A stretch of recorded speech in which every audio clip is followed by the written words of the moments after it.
So, first of all, good morning.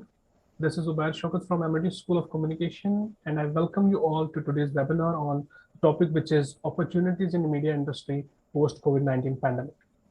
I would also welcome, I would also like to welcome Dr. Preeti. This is 1 hour session that shall be conducted by Dr. Amit Chawla, Professor, MIT School of Communication, MIT University, Gurugram.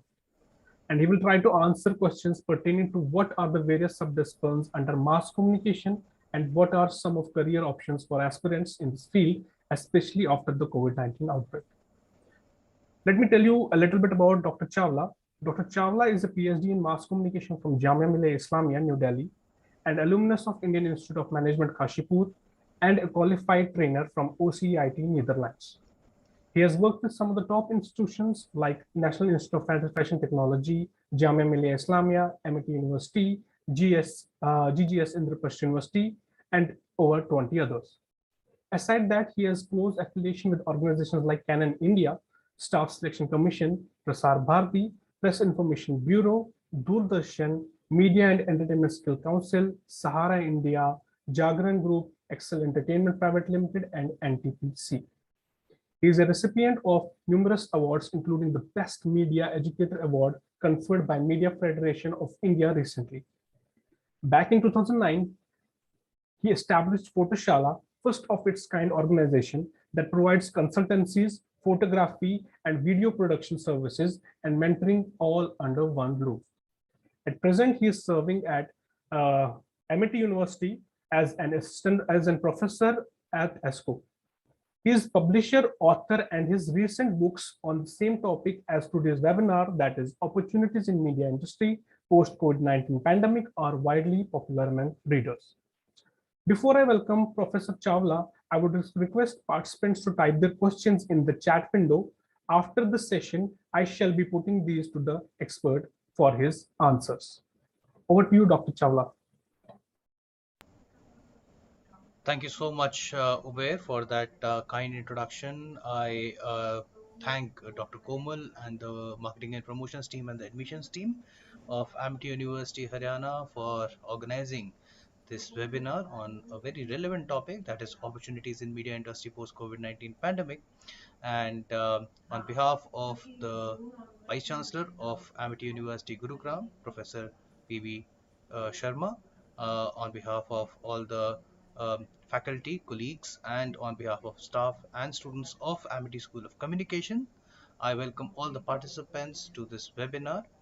I am Dr. Amit Chawla. I'm a professor in Amity University, Gurugram, as Mr. Ubair shared.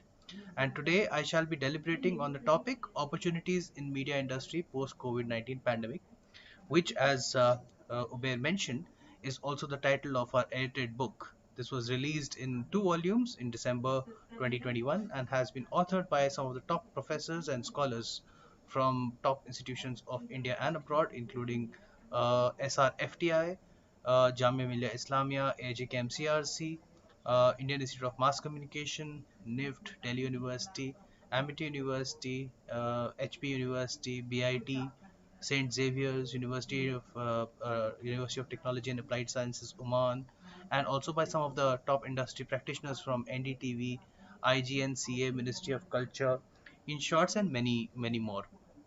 Padma Shri Naresh Bedi, who we all know is a pioneer filmmaker and award-winning wildlife photographer, wrote the foreword of of these books, and Shri Sitanshu Kar, ex-DG, who was the Prasar Bharati ex-DG, and also the former Principal Information Officer of Government of India, wrote the preface of this book.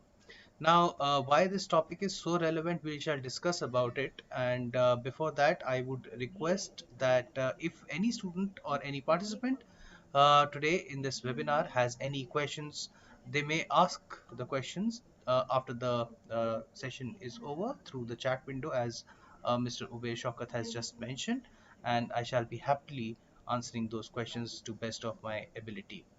Now, if the screen is visible, Ubair, can I start? Yes, sir, it's visible and we can get started.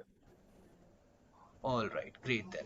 So, as I was mentioning about this topic, opportunities in media industry post COVID-19 pandemic, an extensive part of my research on this topic has been done in the last 2.5 years, and it emphasizes on how Indian media industry is innovatively addressing the challenges which has been posed by the pandemic since about last 2.5 years.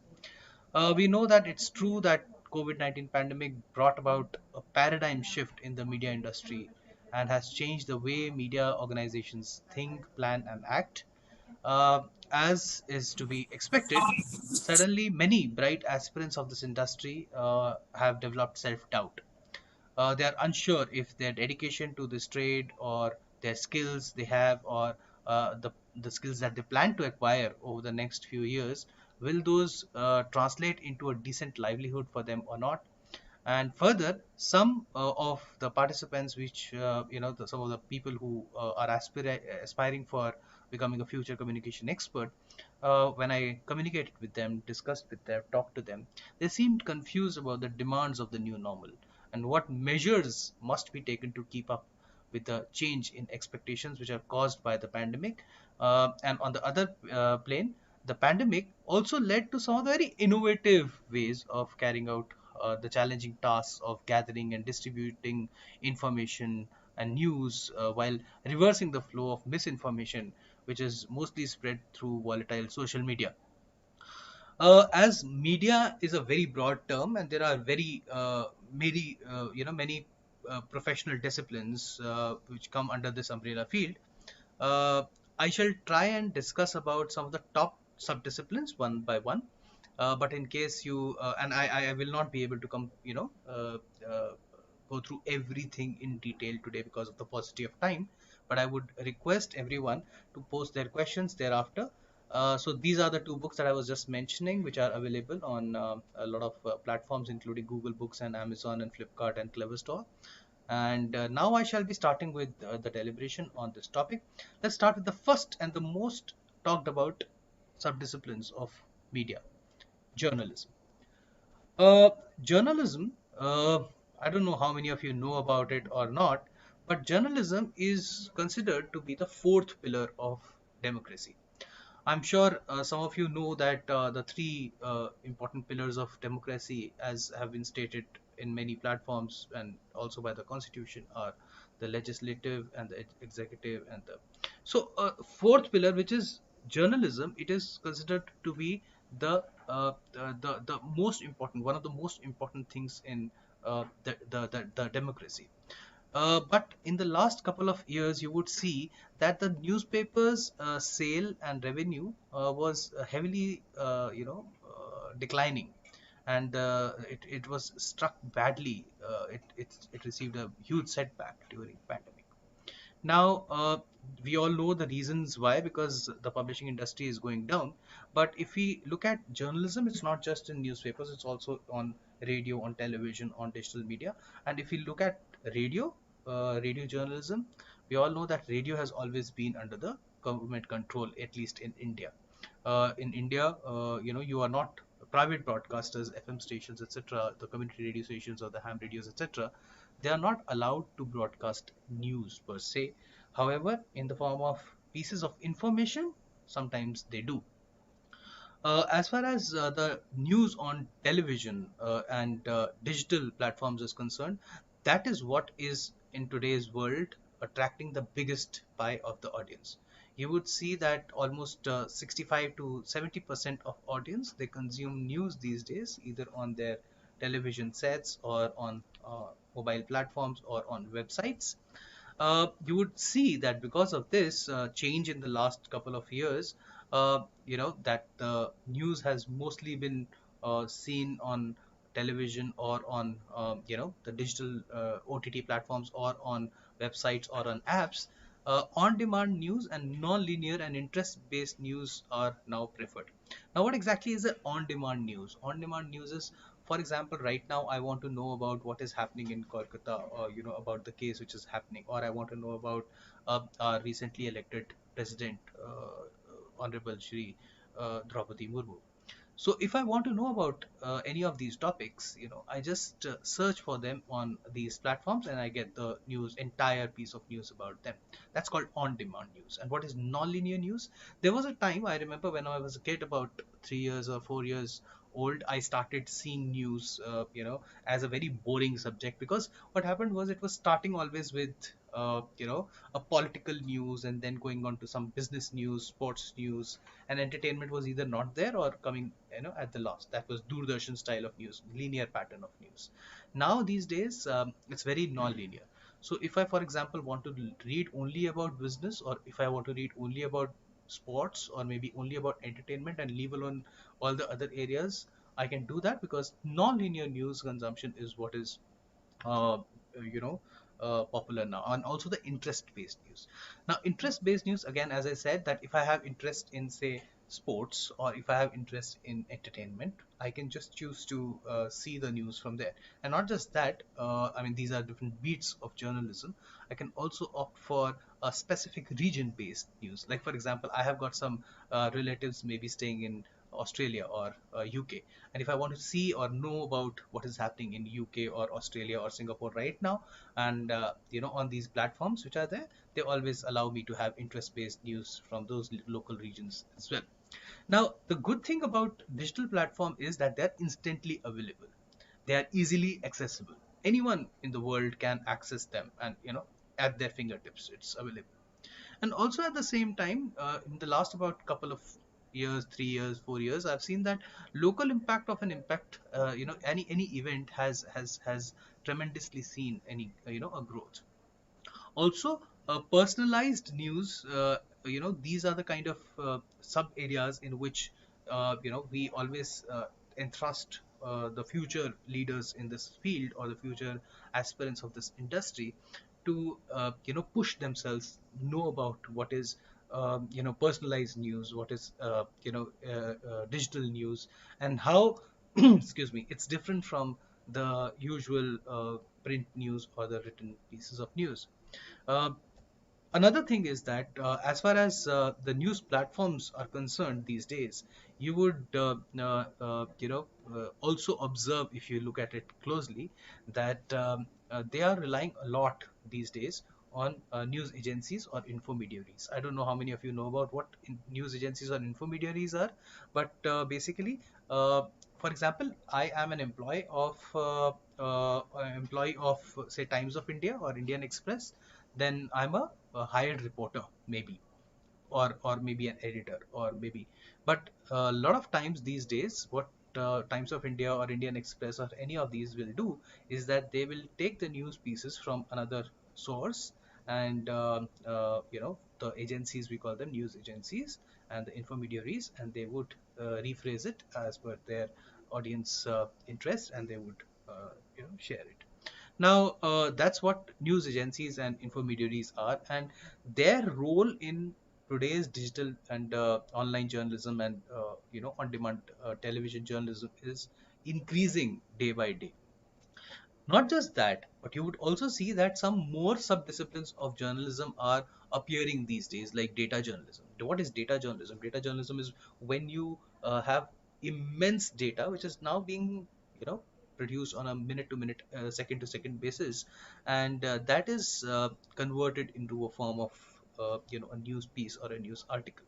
So is microjournalism, immersive journalism. That's something which is very interesting. Immersive journalism is not just when you read or see the news, but you can also experience the news. I know it sounds a little, you know, not of the world today. It might be futuristic, but yes, it's there. That immersive journalism is something that, will be there in a couple of years.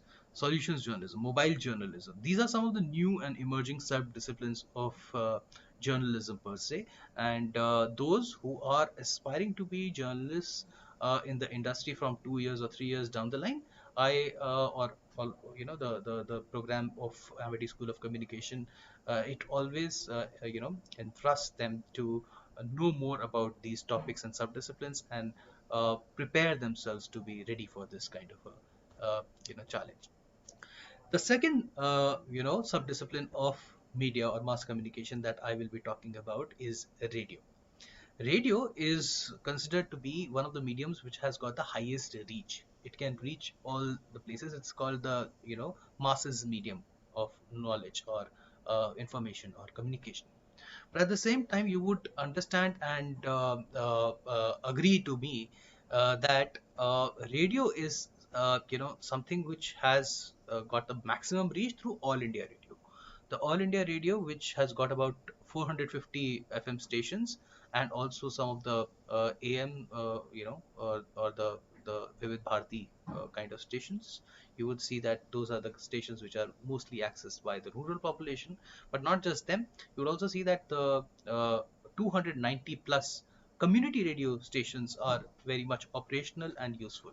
Now, someone in Gurgaon or Delhi or a highly metropolitan kind of a region may not understand the impact or importance of community radio station, but there are case studies which say that the locals, if they are in a region, like for example, I give you a case study.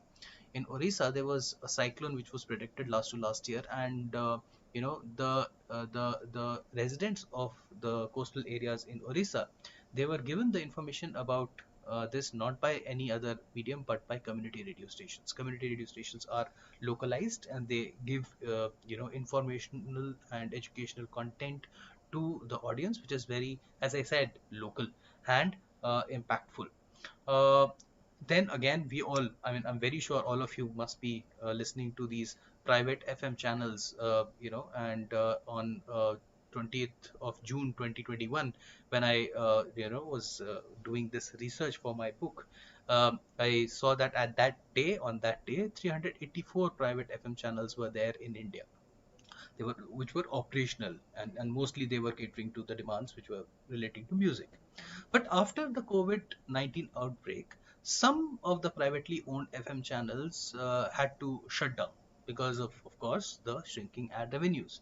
There were less of people advertising on these platforms, and of course, there's the reason why some of the radio stations, the FM channels, had to shut down.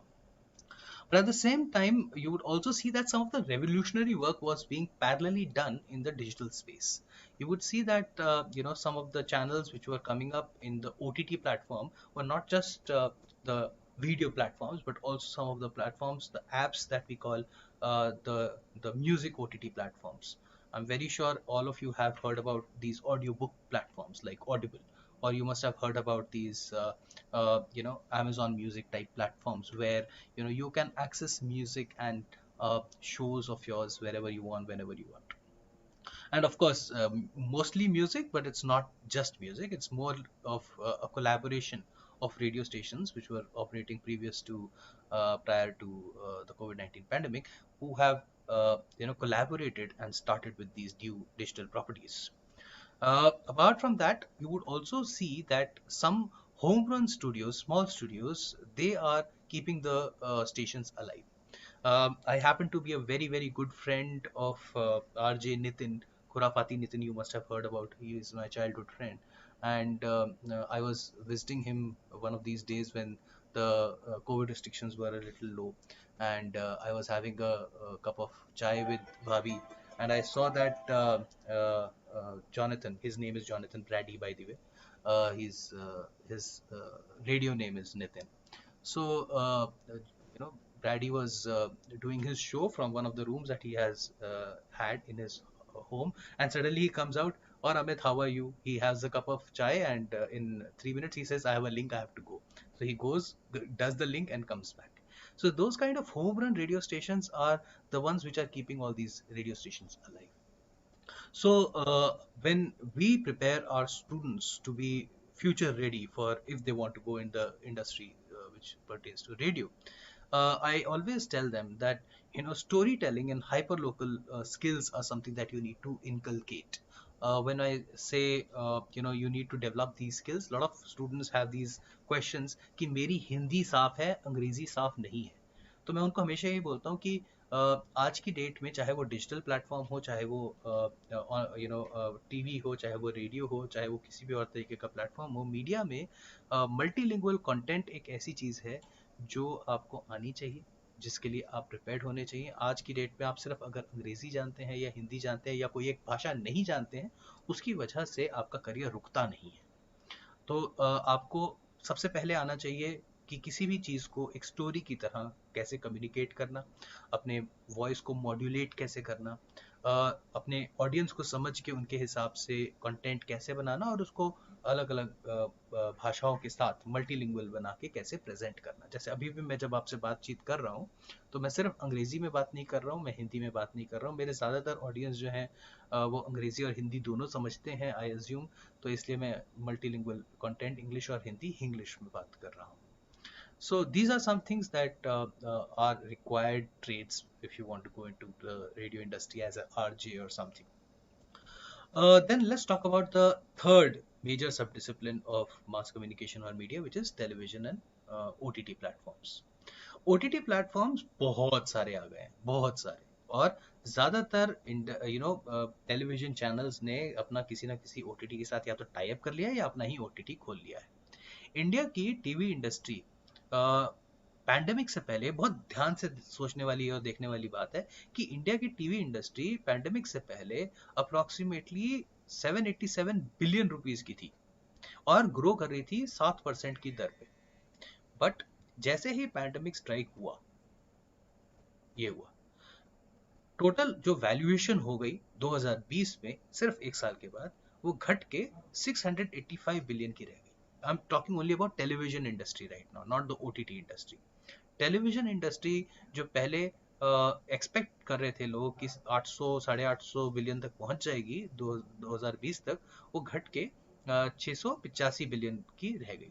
But इसका मतलब ये नहीं है कि content consumption कम हुआ ना, बिल्कुल नहीं। कंटेंट कंजम्पशन हुआ, बट कहाँ हुआ? डिजिटल प्लेटफॉर्म पे। कहाँ पे सारे स्विच कर गए? OTT पे। लगभग 900 प्राइवेट सैटेलाइट टेलीविजन चैनल्स थे या हैं अभी भी, कुछ तो लगभग 900 के आसपास अभी भी हैं, जो compete करते हैं रेवेन्यू के लिए, एड रेवेन्यू के लिए। क्योंकि क्या होता है, अगर फॉर एग्जांपल आज तक है, ABP न्यूज़ है, जी न्यूज़ है और तमाम ऐसे न्यूज़ चैनल्स हैं, एक एग्जांपल दे रहा हूँ मैं, तो ये सारे सभी पे आपको ऐड देने का एज अ कंपनी मेरे पास ऑप्शन रहता है। अब इतने चैनल्स हैं और उन सब पे अगर मैं ऐड देता हूँ तो बड़ी एक्सपेंसिव पड़ती है। ऐड बनाना भी, ऐड को ब्रॉडकास्ट करना भी काफ़ी एक्सपेंसिव मामला पड़ता है। जब आप अगर यहाँ पे आते हैं और मीडिया प्लानिंग पढ़ते हैं तो आपको उसके बारे में और डिटेल में समझाया जाएगा, बताया जाएगा। मगर ये सभी के सभी आप आपस में दे वर कम्पीटिंग अगेंस्ट ईच अदर। और satellite television channels, they started flocking towards the online platforms और द OTT प्लेटफॉर्म्स। उसके बहुत सारे रीजंस थे। एक तो ये था कि जो कंटेंट की क्वालिटी है OTT प्लेटफॉर्म्स पे वो बहुत हाई है। क्या होता है कि before the set top box came and before the satellite television channels became so popular, the quality of these channels, both technically as well as the content wise, it was not as great. But जैसे ही ये सारे channels OTT platform पे shift हुए तो आप देखेंगे कि काफ़ी सारा चेंज आया और इसी वजह से सारे ही ऑलमोस्ट प्राइवेट चैनल, जैसे मैंने शुरुआत में अपनी स्लाइड के बोला कि या तो उन्होंने अपना चैनल खोल लिया OTT का या फिर किसी और OTT प्लेटफॉर्म के साथ उन्होंने कोलैबोरेट कर लिया। तो आज की डेट में OTT प्लेटफॉर्म बहुत ही ज़्यादा इट्स इफेक्टिव, बिकॉज आज की डेट में इंटरनेट पे चल रहा है, जिसका जो डेटा है वो काफ़ी सस्ता है, सब्सक्रिप्शन काफ़ी कम दाम पे है। अगेन नॉन लीनियर कंटेंट है कि आज की डेट में मैं कोई एक कंटेंट फॉर एग्जांपल अपने फ़ोन पे देख रहा हूँ और एकदम से मैं चाहता हूँ कि लैपटॉप पे देख लूँ, या फिर लैपटॉप पे देख रहा था एकदम से मैं चाहता हूँ अपने टीवी पे देख लूँ। They are all interconnected. और इस वजह से non linear content consumption pattern होने की वजह से, सब्सक्रिप्शन कॉस्ट कम होने की वजह से और लो डेटा कॉस्ट होने की वजह से कई लोगों ने अपने घर से टेलीविजन चैनल के सब्सक्रिप्शन ही काट दी। मैंने 2020 में टाटा स्काई रखता था, मैं वो मैंने कटवा दिया। उसकी जगह टाटा स्काई पहले बिंज लिया, फिर उसके बाद 2-3 और मैंने ट्राई किए। और आज की डेट में मेरे घर में जितने टेलीविज़न है सब स्मार्ट टेलीविज़न है और सब पे सिर्फ OTT कंटेंट चलता है। चाहे मेरे बच्चे देख रहे हो, चाहे मेरी वाइफ देख रही हो, चाहे मेरे पेरेंट्स देख रहे हो, चाहे कोई भी देख रहा हो घर में। तो आज की डेट में जो ग्रोथ है वो OTT प्लेटफॉर्म्स की ग्रोथ इंडियन टेलीविजन इंडस्ट्री की ग्रोथ से ज़्यादा है। which is approximately 12%, which is huge. एक estimation है कि approximately OTT का जो platform है that will cater to approximately 80% of audience by end of 2025. और इस वजह से आज की डेट में जो वीडियो प्रोडक्शंस होती हैं वो सिर्फ टेलीविज़न के लिए नहीं होती हैं, वो फिल्म्स के लिए नहीं होती हैं, वो बड़े पर्दे के लिए नहीं होती हैं, वो आपके छोटे पर्दे के लिए भी होती हैं, which is the mobile platforms and the laptops and the OTT platforms. So platform तो बन गया, बट एक इम्पॉर्टेंट चीज़ है जो आपको ये समझनी पड़ेगी कि एक टाइम था कि सब कहते थे इंजीनियरिंग कर लो. मेरे को भी जब when I was like a teenager, my dad is an engineer, my mom is an engineer, I come from a family of engineers, and I was under an immense pressure कि आप engineering कर लो. I think 2020 एक ऐसा साल है जिसमें आप ये नहीं कह सकते. प्लेटफॉर्म्स बन चुके हैं, टेक्नोलॉजी इज देयर. उस टेक्नोलॉजी को कंटेंट देने वाले लोग चाहिए. तो इनोवेटिव कंटेंट क्रिएटर अगर आप हैं, चाहे आप टिकटॉक वाली वीडियोस बनाते हैं, रील्स बनाते हैं, या इवन आप रीजनल आर्टिस्ट हैं या परफॉर्म करते हैं, सभी के पास एक अच्छी अपॉर्चुनिटी है, ना सिर्फ आज बट एटलीस्ट अगले 10 साल के लिए, कि आपके पास जॉब या प्रोफेशन या इनकम की कोई कमी नहीं होने वाली. I hope I am making sense. But अगर आपके, अगेन आई एम रिपीटिंग, अगर आपके कोई भी क्वेश्चंस हो स्पेसिफिक, तो प्लीज़ अपने क्वेश्चंस को चैट बॉक्स में लिख दीजिएगा. और मैं रिक्वेस्ट करूंगा उबेर से कि आफ्टर माय सेशन वो क्वेश्चंस जो है वो यहाँ पे मुझे ही can share those questions and I can try to answer them. One of the very popular and growing industry, which also comes under the media and the mass communication industry, is animation and VFX. Animation and VFX, जब जब हम again as I said youngsters थे, teenagers थे, तब बहुत ज़्यादा इसकी demand नहीं हुआ करती थी, या जब होती थी तो हमेशा बोला जाता था बड़े एक्सपेंसिव इक्विपमेंट लगेंगे जी, और आपको टेक्नोलॉजी बहुत आनी चाहिए, और ये भी आना चाहिए और वो भी आना चाहिए. बट आज की डेट में मैं खासकर अब मैं पेरेंट्स को एड्रेस कर रहा हूँ यहाँ पे, कि जो बच्चे एनिमेशन या VFX करना चाहते हैं, please please please please please उन्हें प्रोत्साहित कीजिए, उनको इनकरेज कीजिए, उनको रोकिए मत. रीज़न कि आज की डेट में जो एनिमेशन की इंडस्ट्री है वो आज से कुछ साल बाद बहुत बहुत ब्लास्ट करने वाली है, बूम करने वाली है. वो क्यों? क्योंकि एनिमेशन, आप भी मानेंगे, मैं भी मानता हूँ, कि सिर्फ बच्चों के लिए नहीं होता. एनिमेशन एक ऐसी चीज़ है जो सभी इक्वली एंजॉय करते हैं, चाहे वो एक 4 साल की मेरी बेटी है वो हो, या मेरी वाइफ हो जो इस समय लगभग 30 साल की है, या मेरे पेरेंट्स हों जो लगभग 50 साल के हैं या 60 साल के हैं, और चाहे एजेड लोग हों 85 80 प्लस. सभी को अगर मैं एनिमेटेड चीज़ दिखाता हूँ तो दे वुड लाइक इट. हाँ, हो सकता है कंटेंट थोड़ा डिफरेंट पसंद करें, जैसे मेरी बेटी जो है वो कार्टून्स देखना पसंद करती है, और मेरे जो पेरेंट्स हैं वो सो सॉरी नाम का एक एनिमेटेड सीरीज़ है न्यूज़ पे, वो देखना बड़ा पसंद करते हैं, क्योंकि वो सटायर है और न्यूज़ बेस्ड है और पॉलिटिकली मोटिवेटेड है. तो इसलिए हर एक सेगमेंट को एनिमेशन और VFX एक ऐसी चीज़ है जो काफ़ी एंटाइज करते हैं, काफ़ी उनको पसंद आते हैं. एक और चीज़, अब दोबारा मैं थोड़ा स्टैट्स की बात कर रहा हूँ, बट कोई बात नहीं, आप इससे ज़्यादा परेशान मत होइएगा, सुनिएगा कि 2018 में जो ग्लोबल एनिमेशन की इंडस्ट्री थी वो और मैं पूरे वर्ल्ड की बात कर रहा हूँ, वो लगभग 259 बिलियन US डॉलर्स की थी, जो 2020 में पैंडेमिक के दौरान जब शुरू हुआ था तब बढ़ के 354.7 बिलियन की हो गई थी. जैसे ही पैंडेमिक शुरू हुआ, न्यू नॉर्मल आया, लोगों ने कंटेंट ज़्यादा कंज्यूम करना शुरू किया, और इसलिए लोगों को अपने ग्राफ्स, अपने प्रोजेक्शंस को दोबारा से एडजस्ट करना पड़ा, और इसलिए जो ग्रोथ है वो 2030 तक एस्टिमेटेड है कि 642 बिलियन US डॉलर की हो जाएगी पूरे वर्ल्ड की, जो ग्रोथ अप्रॉक्सीमेटली 5.2% के आसपास की एस्टिमेटेड है, कंपाउंडेड पर ईयर, हर साल बढ़ती जाती है. चलो ये तो हो गई पूरे विश्व की बात, ये तो हो गई पूरे वर्ल्ड की बात. बट क्या इंडिया में इतना स्कोप है? मैं ये बोलूँगा है ही नहीं, बहुत ज़्यादा है. वो इसलिए क्योंकि इंडिया के एनिमेटर्स दुनिया के एनिमेटर्स से ज़्यादा अच्छा काम कर सकते हैं. आप इंटरेस्टिंग कॉन्सेप्ट है, बट ये सुनेंगे तो शायद हैरान होंगे कि इंडिया में एनिमेशन इंडस्ट्री की ग्रोथ लगभग 18% की 18% की कंपाउंडेड ग्रोथ का मतलब आप समझिए कि हमारे पास डिमांड बहुत ज़्यादा है, सप्लाई बहुत कम है। जितने लोग एनिमेटर्स हैं, अच्छे एनिमेटर्स हैं, अगर वो ये आज की डेट में जॉब ढूंढने जाते हैं या अपना कोई बिजनेस शुरू करना चाहते हैं एनिमेशन में, उनके पास सप्लाई है ही नहीं, इंडस्ट्री के पास सप्लाई है ही नहीं, तो हाथों हाथ जॉब्स मिल जाती हैं। और स्किल आपके पास होनी चाहिए, नो डाउट अबाउट इट, बिना स्किल के कुछ नहीं होता। नॉलेज होनी चाहिए, पैशन होना चाहिए, क्रिएटिविटी होनी चाहिए। बट अगर आपके पास ये सब चीज़ें हैं, तो यहाँ पे मैंने राइट हैंड साइड पे जितने ये ब्राउन कलर के बॉक्सेस लिखे हुए हैं, इनमें से किसी भी फील्ड में आप जा सकते हैं। ज़रूरी नहीं है कि आपको स्केचिंग में ही जाना है, आप प्री प्रोडक्शन में जा सकते हैं, तो प्लानिंग कर सकते हैं, स्टोरी बोर्डिंग कर सकते हैं, कॉन्सेप्ट आर्ट्स कर सकते हैं, स्टोरी क्रिएशंस कर सकते हैं। अगर आप प्रोडक्शन में जाना चाहते हैं तो आप एनिमेशन खुद मतलब एनिमेशन कर सकते हैं थ्रू द सॉफ्टवेयर। फिर रिगिंग कर सकते हैं, लाइटिंग एक्सपर्ट्स होते हैं जो प्रोडक्शन के टाइम पे ज़रूरी होते हैं, टेक्सचरिंग होती है, मॉडलिंग होती है। फिर पोस्ट प्रोडक्शन के टाइम पे जब आप रीडायरेक्शन कहलाती है वो, म्यूजिक एंड साउंड इफेक्ट्स के आर्टिस्ट अलग होते हैं, कॉम्पोजिटिंग के आर्टिस्ट अलग होते हैं, एडिटिंग के आर्टिस्ट अलग होते हैं। तमाम ऐसी फील्ड्स हैं जहाँ पे आप देखेंगे एनिमेशन और वीएफएक्स इंडस्ट्री को ज़रूरत है और अच्छे लोगों की कमी है। इसलिए ये एक ऐसी इंडस्ट्री, अगेन मैं दोबारा पेरेंट्स को बोल रहा हूँ कि अगर आपका बच्चा इसकी तरफ इंक्लाइंड है तो उसके लिए कभी उनको डिस्करेज मत कीजिएगा, ये एनकरेज कीजिएगा। इसके लिए अच्छे जॉब प्रॉस्पेक्ट्स आगे हो सकते हैं। ये सारा डेटा बाय द वे मैं प्रेसिडेंस रिसर्च और स्टैटिस्टिका से उठाया हुआ डेटा है, तो इसका मतलब ये बहुत ही सटीक डेटा है, ये बहुत ही ऑथेंटिक डेटा है, रिलायबल डेटा है, तो इसमें I can trust with closed eyes, night eyes. इसके अलावा ये भी हमें समझना पड़ेगा कि एनिमेशन इंडस्ट्री जो है वो मल्टीपल सब डिसिप्लिन्स को या multiple academic and other disciplines को केटर करती है।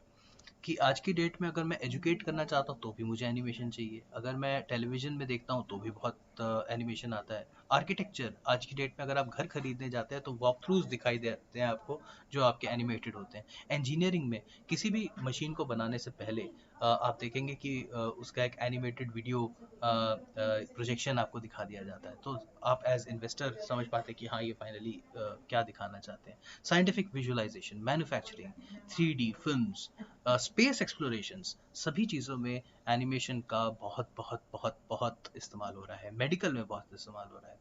एड्स फुल ऑफ एनिमेशन है आज की डेट में। आई एम वेरी श्योर हम जब भी आजकल अपने फ़ोन्स पे देख रहे होते हैं तो एनिमेटेड एड्स हमारे सामने बहुत ज़्यादा आती हैं। ग्राफिक्स की इतनी ज़्यादा ज़रूरत है कि जैसे मैंने बोला कि चाहे आप एक कंपनी है जो कोई प्रोडक्ट मैन्युफैक्चर करते हैं, चाहे आप सर्विस इंडस्ट्री हैं, चाहे आप एडवर्टाइजिंग इंडस्ट्री हैं, चाहे आप कोई भी सेक्टर है, आपको एनिमेटर्स की ज़रूरत डायरेक्टली या इनडायरेक्टली पड़ती ही है।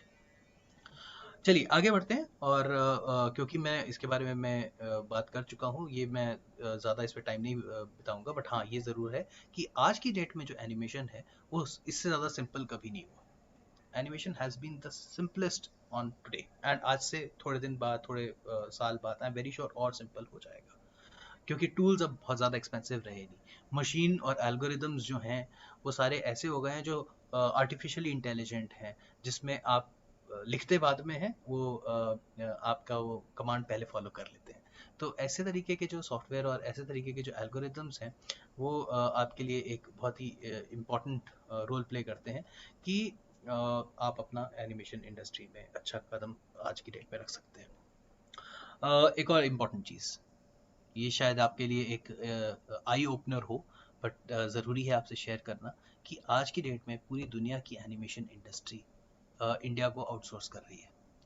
इंडिया में टेक्नोलॉजी और टेक्नोलॉजी से ड्रिवन एनिमेशंस बहुत अच्छे हैं, बहुत ही अच्छे हैं। सिर्फ ये है कि हमारी स्टोरी लाइंस और क्रिएटिव लाइंस बहुत पावरफुल नहीं है। कि आज की डेट में अगर मैं कुछ नाम लूँ, चंद नाम लूँ, तो आप बोलेंगे पिक्सर स्टूडियोज, डिज्नी। वो इसलिए क्योंकि उन्होंने जो फिल्म्स बनाई या उन्होंने जो एनिमेशन कंटेंट बनाया वो उतना पॉपुलर हुआ जितना किसी एक बॉलीवुड या हॉलीवुड इनफैक्ट फिल्म को होना चाहिए। जबकि अगर मैं इंडियन कंपनीज़ की बात करूँ और आपसे पूछूं कि क्या कितने डिजिटल एनिमेशन कंपनीज़ को आप जानते हैं, तो शायद आप एक या दो से ज़्यादा नाम ले ही नहीं पाएंगे। एक या दो नाम भी नहीं ले पाएंगे तो बहुत बड़ी बात है, राइट और नॉट? तो इसलिए आज के डेट में एंटरप्रेन्योर्स के लिए भी एक बहुत अच्छा वहाँ पे रेवेन्यू है अपने लिए खोजने का। अब बात करते हैं डिजिटल एंड सोशल मीडिया की, और आप मुझसे आगे वाली जनरेशन से हैं तो मुझे इसके बारे में ज़्यादा एक्चुअली बोलना नहीं चाहिए। मैं आउटडेटेड हूँ, आप लोग नहीं। जितने भी पार्टिसिपेंट्स हैं, आई एम वेरी श्योर आप यंगस्टर्स हैं और आप समझते हैं डिजिटल एंड सोशल मीडिया की पावर। आज की डेट में लगभग 5 बिलियन मोबाइल यूजर्स हैं, 5.5 बिलियन मोबाइल यूजर्स हैं। और इंटरनेट लोगों के पास ऐसे फैल रहा है, और सबसे ज़्यादा ग्रोथ उन कंट्रीज़ में हो रही है जहाँ पे टेक्नोलॉजी अभी आ रही है या आने वाली है। थर्ड वर्ल्ड कंट्रीज़ या डेवलपिंग नेशंस में जो ग्रोथ है, पोटेंशियल है, वो ज़्यादा है। और मैं जब डिजिटल और सोशल मीडिया की बात करता हूँ तो हमें ये समझना पड़ेगा कि जहाँ यूजेज ज़्यादा है, जहाँ लोग ज़्यादा जाते हैं, आपको वहाँ पे जाएंगे तो आपको ऑब्वियसली करियर, आपका पैसा और आपके पॉपुलैरिटी सब कुछ ज़्यादा मिलेगा। इसीलिए शायद ये जो इंस्टा रील्स या फिर फेसबुक रील्स और ये सब चीज़ें ज़्यादा मिल रही हैं, क्योंकि लगभग 2.5 घंटे का एक एवरेज है कि जो हम स्पेंड करते हैं ऑन डिजिटल और सोशल मीडिया। अगर हम पूरे दिन में काउंट करें कि कितनी बार हमने अपने फ़ोन में ऐप्स खोली, तो व्हाट्सएप और फेसबुक और इंस्टाग्राम और ऐसी जितनी भी ऐप्स हैं, पिंटरेस्ट, यूट्यूब वगैरह, इन सबको अगर आप मिला लो तो लगभग आपका average spend time is 2.5 hours per day.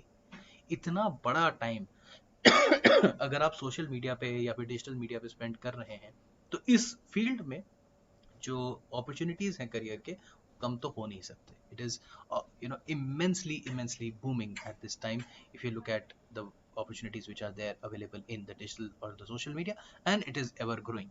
क्यों? क्योंकि जितने बाकी मीडिया थे, चाहे वो न्यूज़पेपर हो, मैगजीन्स हो, रेडियो स्टेशंस हो, टेलीविजन हो या कुछ भी और हो, उन सभी ने कन्वर्ज कर लिया है डिजिटल मीडिया के साथ। आज की डेट में जब मैं न्यूज़पेपर पढ़ना चाहता हूँ तो भी अपना फ़ोन उठाता हूँ, जब मैं मैगजीन या रेडियो सुनना चाहता हूँ तो भी अपना फ़ोन उठाता हूँ या फिर अपना लैपटॉप ऑन करता हूँ, जब मुझे टेलीविज़न देखना होता है एक्चुअली मैं तब भी अपना लैपटॉप या फ़ोन उठाता हूँ। तो हर चीज़ के लिए अगर मेरे पास डिजिटल एंड सोशल मीडिया का प्रेजेंस है, तो आपके लिए वहाँ पे अपनी प्रेजेंस होना as a professional in this field can be really helpful and well rewarding. कल की डेट में अगर आप ये कंपेयर करेंगे कि पैसा, तो पैसा भी काफ़ी है, अपॉर्चुनिटीज़ भी बहुत है। टाइम लग सकता है बट क्योंकि वो स्किल्स डेवलप करने में टाइम लगता है। इसके अलावा डिजिटल एंड सोशल मीडिया में online gaming, e commerce industry, e learning, जैसे अभी आप बात कर रहे हैं मुझसे, वो ई लर्निंग या एक ऑनलाइन प्लेटफॉर्म पे ही डिस्कशंस हो रहे हैं। अब जो कंटेंट मैं आपको आज शेयर कर रहा हूँ या जो आपसे बातचीत कर रहा हूँ, ये भी एक तरीके का डिजिटल और ऑनलाइन कंटेंट ही है, और इसको अगर आप अच्छे से समझ पाते हैं या बना पाते हैं, तो आज की डेट में you can be a good entrepreneur और a good professional in this field. इसलिए, और ये भी मैं बता दूं, एटलीस्ट एमिटी में मैं देख रहा हूँ, पिछले कुछ साल में ज़्यादा जॉब्स जो आ रही हैं वो डिजिटल मीडिया से रिलेटेड आ रही हैं।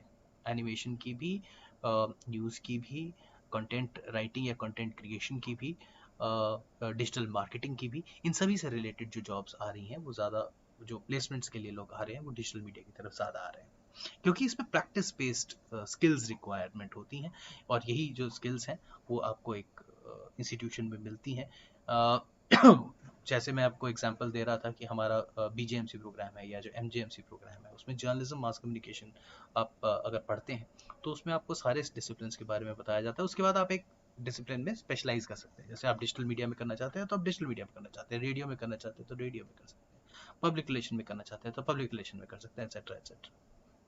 तो कंटेंट हमेशा याद रखना, it is the king. Content always will score over anything else, it will have priority over anything else in this world. Content अगर आपने बनाना सीख लिया तो दुनिया जीतना सीख लिया।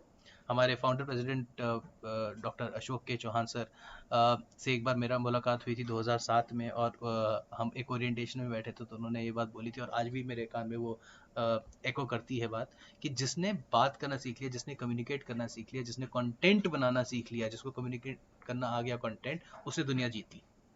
वो हमेशा ही बोलते हैं, ही always has a very different and distinct corner for the communication department and the media. Now, one more important thing that I would like to talk about, which is actually an amalgamation of media and business, that is advertising.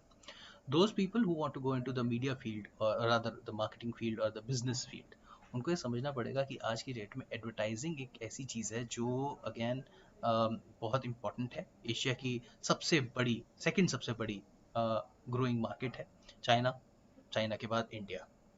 आप समझ सकते हैं कि इसका मतलब क्या है। Size advertising market का बहुत बड़ा है। इंडिया का अप्रोक्सीमेट बात कर रहा हूँ, जो एडेक्स होता है जिसको हम एडवर्टाइजिंग एक्सपेंडिचर बोलते हैं, वो it's approximately over 70,000 crore per year. एक साल का लगभग 70,000 करोड़ का बजट रखते हैं Indian industry, Indian customers for advertising. इसमें पैंडेमिक के दौरान मतलब 2020 और 2021 के शुरुआत का फर्स्ट हाफ थोड़ा सा फॉल आया था, थोड़ा सा क्या काफी फॉल आया था, 20-21% के आसपास का फॉल देखा था। बट अगेन दोबारा से वो ग्रो कर गया है और उतने ही पेस पे ग्रो किया है जितने पेस पे एक्सपेक्टेड था। अप्रोक्सीमेटली 25% की ग्रोथ किसी भी इंडस्ट्री के लिए बहुत बड़ी ग्रोथ मानी जाती है, और it is expected to grow by approximately 80,000 to approximately 80,000 crore industry by end of this year, और मे बी अभी हो चुकी होगी। एग्जैक्ट डेटा आज का मेरे पास नहीं है, ये जो डेटा है 2021 के एंड का डेटा है मेरे पास।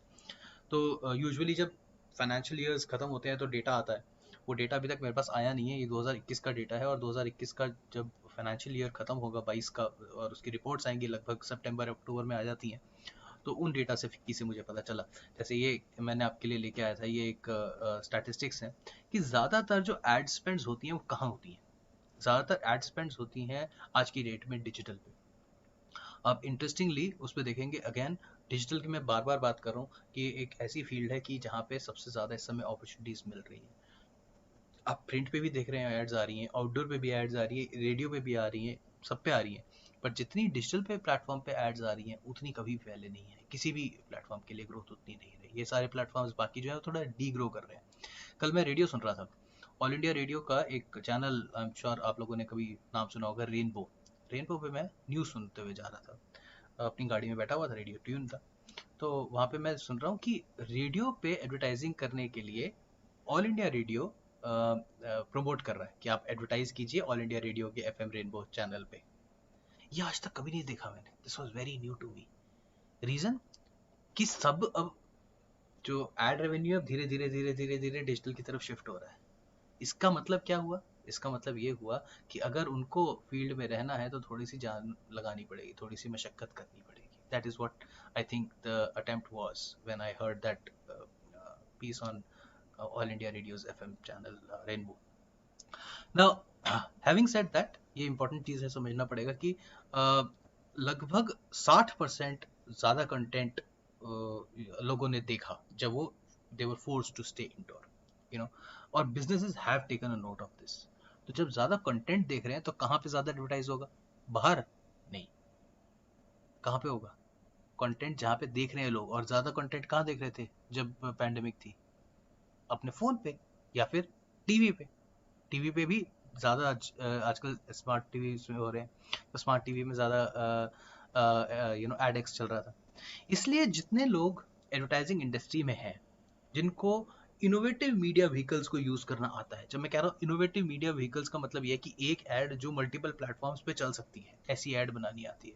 या इंटरेक्टिव मल्टीमीडिया एड्स बनाना आता है कि भैया आपने कुछ किया, आपने कोई जैसे फॉर एग्जांपल मैं ऐसे कर रहा हूँ, नॉक नॉक नॉक, आपने मेरी बात सुनी?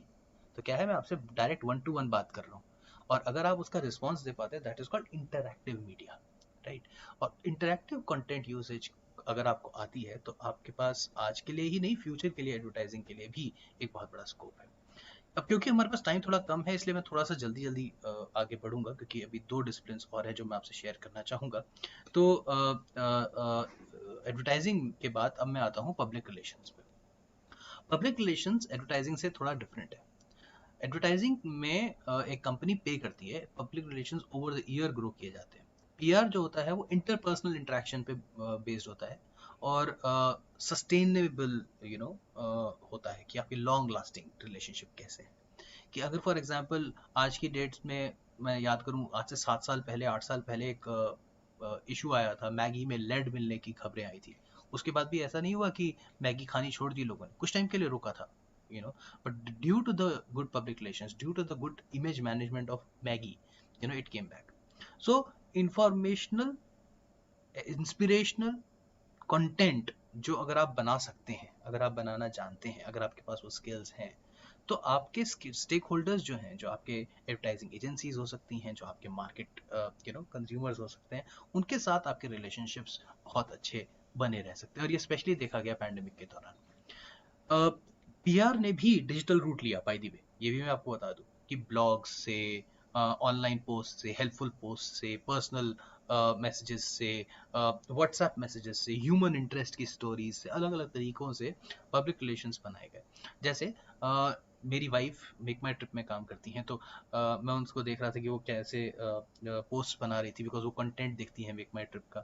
तो I was looking at it very carefully, दो उनका वर्क फ्रॉम होम चल रहा था उस टाइम पे और हम भी घर पे बैठे हुए थे, घर पे क्लासेस ले रहे थे, तो मैं देख रहा था वो कैसे काम कर रही। तो उनके जो पोस्ट होते थे ना पहले, वो आते थे, this is the destination, this is the price, यहाँ पे आपको जाना है तो ये ऑफर्स हैं, आप ले लीजिए। जब पैंडेमिक आया तो उनके पोस्ट चेंज कैसे हुए, उनके पोस्ट हेल्पफुल हो गए कि आज की डेट में अगर आप मेडिकल टूरिज्म करना चाहते हैं, इंडिया से बाहर जाना चाहते हैं इमरजेंसी में क्योंकि रिस्ट्रिक्शंस हैं, आप क्या क्या कर सकते हैं, कहाँ कहाँ पे जा सकते हैं, किस किस को अप्रोच कर सकते हैं। इसकी वजह से मेक माई ट्रिप, क्लियर ट्रिप और ऐसे कुछ एक प्लेटफॉर्म्स जो हेल्पफुल पोस्ट दे रहे थे, वो सस्टेन कर पाए, और बहुत सारे ऐसे थे वो they could not sustain, they perished. And that's the reason why human interest stories will always be at the top. PR का एक और इम्पॉर्टेंट चीज है, वो है प्रोग्रामेटिक पीआर, जिसमें क्या है, ऑटोमेशन के उस पर काम करता है। आपने कई बार देखा होगा जब आप एक किसी वेबसाइट पे जाते हैं तो एक चैट बॉट आ जाता है जो आपको बोलता है कि आप आज क्या चाहते हैं, मैं आपको आज हेल्प कैसे कर सकता हूँ।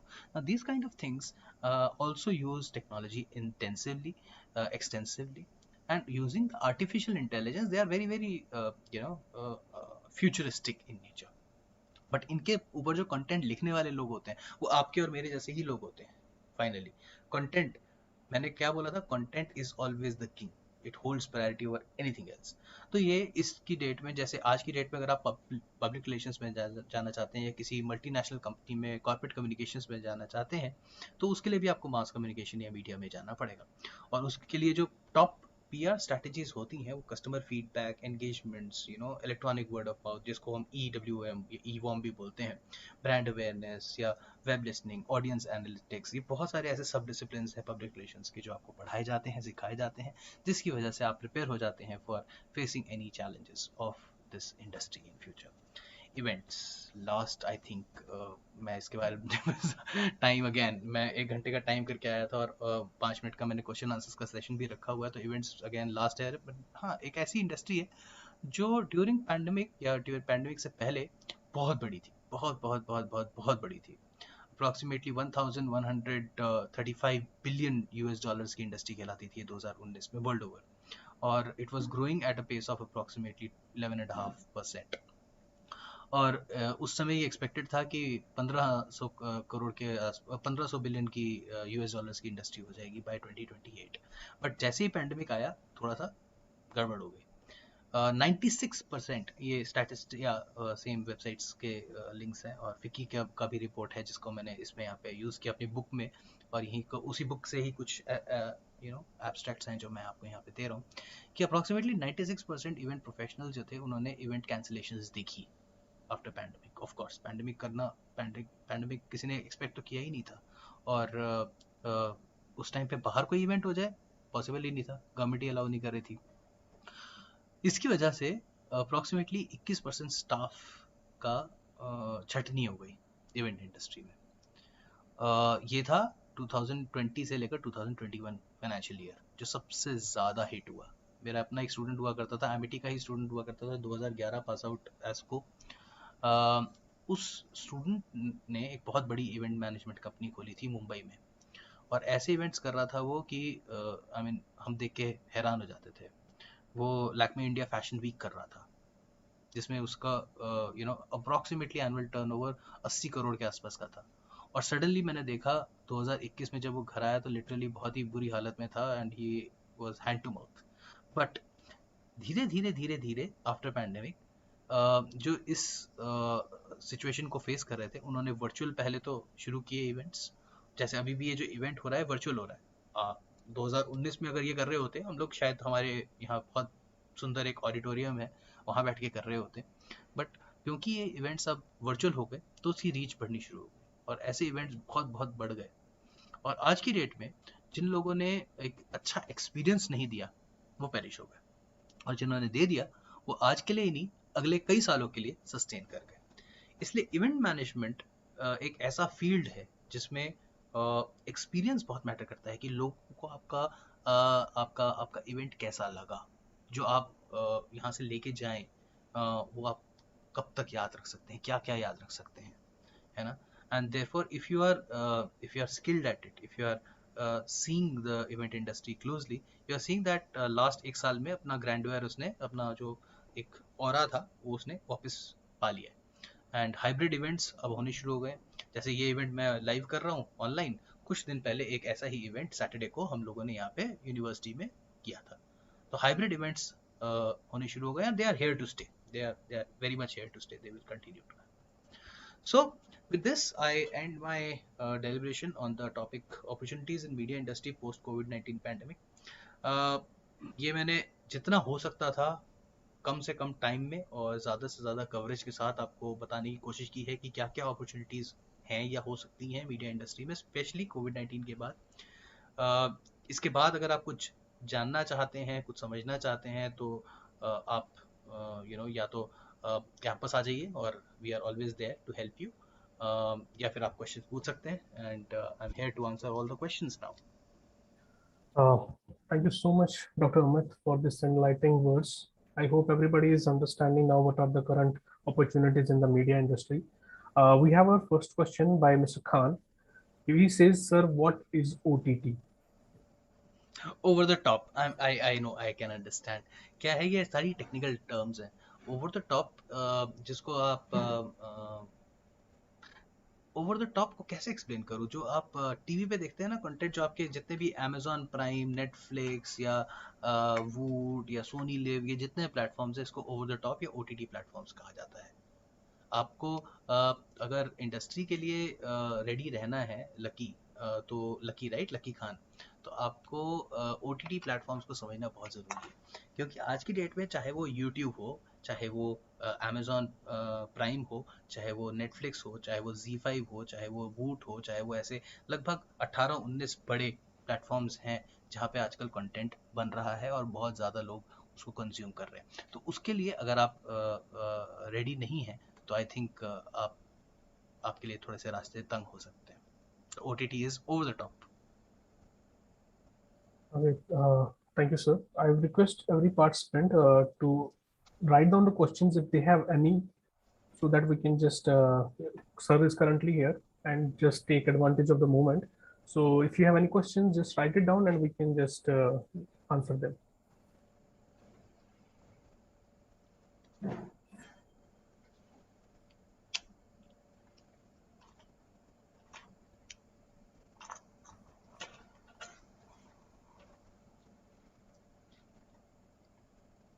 I think this session is also going live on YouTube. तो Absolutely. अगर कोई ऐसे स्टूडेंट्स हैं जो YouTube पे हमें देख रहे हैं, Zoom मीटिंग में नहीं हैं, तो आप ये कर सकते हैं कि आप मेरा email ID नोट कर लीजिए और you can write your questions to me and I shall be happily answering them as much as I can. It's achavla@ggn.amity.edu. I've again shared my screen, ये अगर आप देख पा रहे हैं तो amit.chavla ये गलत मैंने लिखा हुआ है यहाँ पे, it's achavla@ggn.amity.edu, achavla@ggn.amity.edu. Sir, please check if it's right. Have I written it right? Yes, please. Thank you, Bear. Thank you for writing that. That's the email ID. Okay. So I'm just requesting every participant if they have any questions further or if they are accessing from YouTube. So you can just access this email and write down any questions you have, and Mr. Chawla would be glad enough to answer them for you. So I think we are at the end of the session today. So just a second, sir. Okay, there is one more question from my end. Yes, please. So Yes. I have been getting calls from a lot of students who have been trying to get into BTech and have not got any kind of seats. So they were telling me that if they can find any kind of field which will give them a lot of support for the further. So can you just suggest them what are the opportunities that you can get? Just देखो जी, top of it. Let me tell you that I'm a man of media. I'm a man of mass communication. I'm an expert from this field. Um, One thing that I can say categorically for sure is that बहुत सारे platforms जो हमारे वर्दी engineers ने बनाने थे वो बना दिए। ये जितने वेबसाइट्स बने, जितने भी आपके प्लेटफॉर्म्स बने, जैसे एप्स या यूट्यूब या जो भी ये चीज़ें बनी, ये बन चुकी है। ऑब्वियसली इनके इन्हांसमेंट्स होती रहेंगी। ये टेक्नोलॉजी ऐसी है जो कभी रुकने वाली नहीं है, चेंज होती रहेगी, ग्रो होती रहेगी। But at the same time इन कंटेंट्स को सॉरी इन इन इन प्लेटफॉर्म्स को अब कंटेंट बनाने वाले लोग ज़्यादा चाहिए। आज अगर आप पूछेंगे कि मैं अपने बेटे को आज से 3 साल 4 साल 5 साल बाद किस फील्ड में डालना चाहूँगा, तो मैं कहूँगा टेक्नोलॉजी नहीं, कंटेंट क्रिएटिव। क्योंकि क्या है, टेक्नोलॉजी आर्टिफिशियल इंटेलिजेंस से रिप्लेस हो सकती है। कंटेंट एक ऐसी चीज़ है जो क्रिएटिव है। I strongly believe that people who are creative have in future got a better you know job prospect or professional prospect than any other field. Thank you so much, sir. I hope it will answer your many questions. Uh, so with that, I'm just going to go say the vote of thanks. So, sir, it has been such an honor. It has been such an honor to be a part of this wonderful webinar. On behalf of the organization, I would like to extend my heartfelt gratitude to our esteemed guest, Mr. Dr. Chawla. And I will also thank Dr. Preeti and Dr. Komal for gracing us with their presence on this occasion. And finally, I would like to thank all of you who are present here for making the time to be with us today and helping us to make this webinar a grand success. Thank you, one and all. Thank you so much. I hope it was a useful session for all of you. Thank you so much. Namaskar. Thank you, sir. Thank you.